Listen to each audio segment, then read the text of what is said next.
இந்து மத நம்பிக்கைகள் மற்றும் அமானுஷ்யங்கள் இன்றளவும் பல அறிவியல் உண்மைகளால் தீர்க்க முடியாத புதிராகத்தான் காணப்படுகிறது.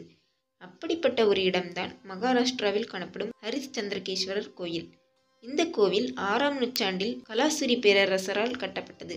இந்த கோயிலுக்கு அருகில் கேதாரீஸ்வரர் என்ற அதிசய குகையும் உண்டு. இந்த குகைக்கு உள்ளே சென்றால் நீரால் சூழப்பட்ட 5 அடி உயர சிவலிங்க சிலை உள்ளது.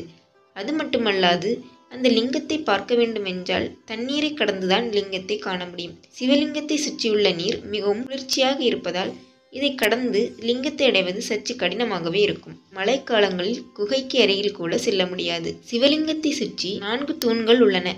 அவை 4 யுகங்களையும் குறிப்பிடுவதாக சொல்கின்றனர். அவை சத்தியயுகம், திரேதாயுகம், துவாபர யுகம், கலியுகம் ஆகிய 4 யுகங்களை தெளிவுபடுத்துவதாக கூறுகின்றனர். ஒவ்வொரு யுகமும் முடிவடையும் சந்தர்ப்பத்தில் ஒவ்வொரு தூணாக இடிந்து விழும். அதன்படி தற்போதைய 3 தூண்கள் இடிந்துவிட்ட நிலையில் கலியுகத்தின் முடிவில் 4வது தூணும் இடிந்து உலகம் அழிந்துவிடும் என நம்புகின்றனர். இந்த வீடியோஸ் உங்களுக்கு பிடிச்சிருந்தா லைக் பண்ணுங்க, ஷேர் பண்ணுங்க, கமெண்ட் பண்ணுங்க.